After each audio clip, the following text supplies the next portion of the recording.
Hello po once again. Welcome sa ating Be Empowered program. At every time na meron tayong program nitong Be Empowered, alam nyo po, is para lang palakasin yung loob ninyong mga kababayan namin na nagtatrabaho abroad, regardless sa kung saan kayo nagwo-work abroad. Maybe nagwo-work kayo dito mismo sa Hong Kong, or maybe sa Macau, Taiwan, dito sa Asia, or maybe sa America, Middle East, saan man. Lahat naman sigurong bansa na pwede nating maisip, nandun yung mga Pinoy. So, yung pinaka-purpose nitong program na ito is magbigay lang ng lakas kung naiisip mo na sumuko. Kasi baka yung pinagdadaanan mo ngayon, yan yung napagdaanan na ng guest natin. At yung guest natin today, ano pong pangalan ninyo? Si Mary Ann Pastor. Ma'am Mary Ann. Gano'n na po kayo katagal na nag-work abroad? 10 years pa. 10 years. So, dito lang Hong Kong? 2 years po sa Malaysia, Pastor. Malaysia. And 8 years dito na remaining? Or so, dalawa lang na bansa? Opo. Malaysia and then Hong Kong lang. Opo, Pastor. Pero taga saan ka po talaga sa Philippines? Nueva Vizcaya, Pastor. Nueva Vizcaya. And alam ko po na marami ka ng experience dito working abroad. And ano rin po yung hindi mo malilimutan na pwede mong i-share sa amin na experience while working abroad? Yung pagka-terminate ko po ng on the spot. Dito yan sa Hong Kong, di ba? Ano yan? Pang ilang employer mo yan? Second, Pastor. Second. Opo. So sa first employer mo dito sa Hong Kong, natapos mo yung kontrata. And then bakit hindi ka nag-renew dito sa first mong employer? Kasi po, stricto. Kaya hindi na po ako So lumipat ka dito sa second, ilang months ka lang? 6 months po, Pastor. 6 months. Yung na-terminate ka, anong mga tumakbo sa isip mo? Ano Kasi po? first time yun, di ba? First time mong ma-terminate. Nagulat ako, Pastor. Hindi ko akalain yun. Kasi ang tagal nilang bumaba ka ako. Nagtataka ako kasi yung araw na yun, ba't ang tagal nilang bumaba? Eh, dati naman maaga silang papasok sa trabaho ka ako. Natapos ka na lahat ng trabaho ko sa baba, nakakarwas na rin ako, nakapananghalian na rin. Tapos, nung pagbaba ng amo ko, bigla na lang na, grinit kong ganun, hello pastor, hello sir, sabi ko. Tapos, hello Mary, ganun sir. Tapos, sabi niya, sorry, yun ang sagot. Sabi niya, pastor, sorry, we terminate you. Sabi niya On ganun. that spot talaga. Opo, pastor, And then, on the spot. binigay nila yung sweldo mo. Pababa siya sa hagdan, yun ang sambit niya, di nagulat talaga ako. Ito yung ganito mo, ito yung plane ticket mo, ito yung sahod mo. Pero so far, ilang araw yung binigay nilang days? Kunyari, di ba terminate ka on the spot? Ilang days yung binigay niya para sa plane ticket mo? 14 days 14 naman. days. So, binilang rin naman nila na 14 days. So, saan ka nag-stay that time?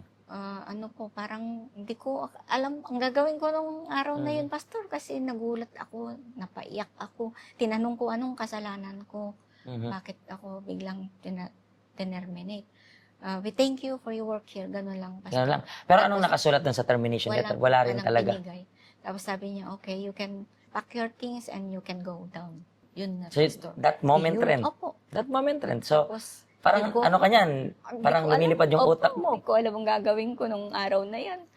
Parang bumagsak na bato.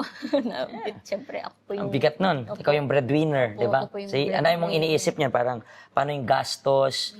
May kukuha pa kaya sa akin dito? Maraming gugulo sa isip mo. Pero, eventually, that 14 days bago yung flight mo, nakahanap ka naman ng employer. Ano po, hindi po ako umuwi kasi nag-extend po ako ng visa para makahanap ng... So, sa first 14 days, hindi ka nakahanap. Wala po, pastor. So, saan ka nag-exit nun?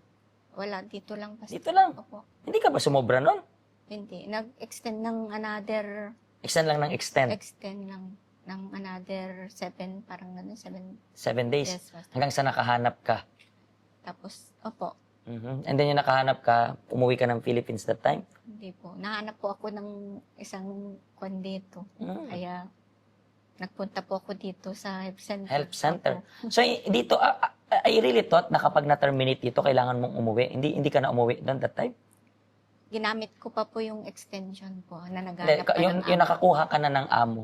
Umuwi po ako. Umuwi ka na. So, umuwi ka doon, tapos doon ka na nagantay ng visa. Para ganun. So, yung time na na-terminate ka, yun rin yung time na nakapunta ka dito sa health center. Opo. Nice. And then, I believe, bigat na bigat ka noon. Opo, Pastor. So, naging malaking tulong yung health center that time para sa'yo, di ba? Opo, Pastor. And yung una mong attend, wala ka pang amo nun. Wala. Wala pa. So, I believe yung una mong punta dito is, ang gusto mo lang na ipag-pray is magkaroon ka ng amo, di ba?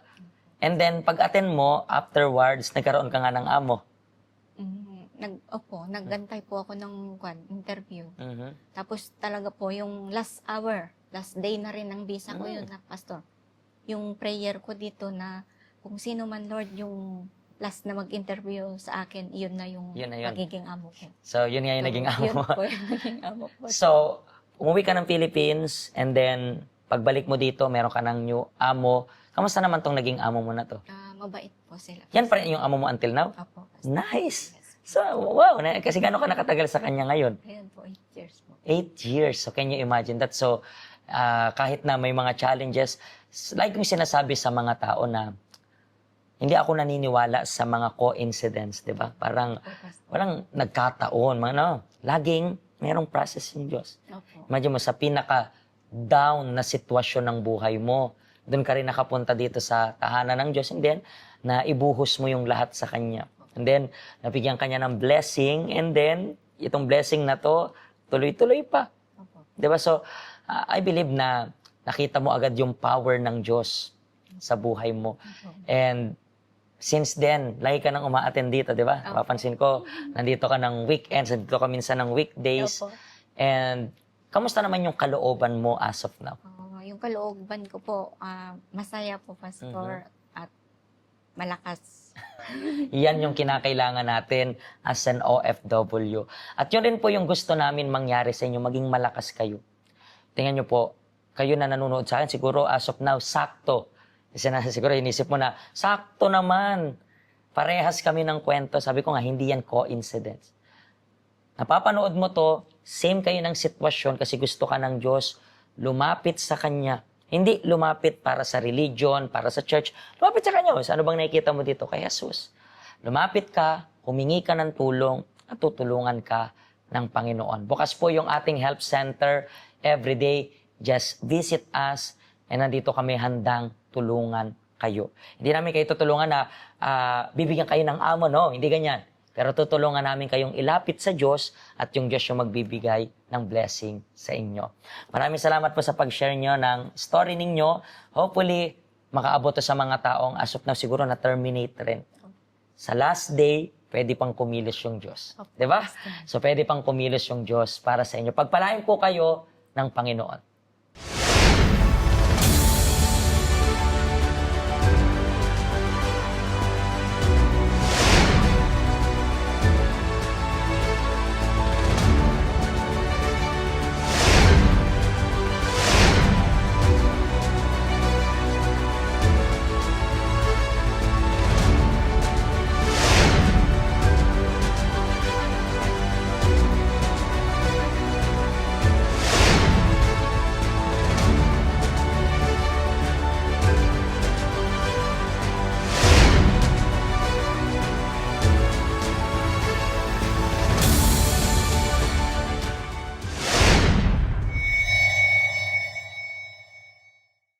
Hello, ako po si Pastor Joshua dito po sa UCKJ Health Center dito po sa Hong Kong. At yung mga napanood nyo pong testimony ay mga testimony ng mga OFW dito sa Hong Kong. Pero I believe makaka-relate rin naman kahit nasaan po kayong bansa. Basta OFW.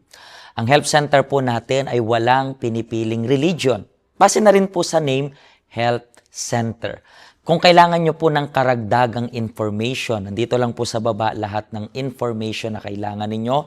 Kontakin nyo lang po kami at magiging masaya po kami na matulungan ka, ma-assist ka, nasaan man po kayong bansa. Pagpalain po kayo ng Diyos.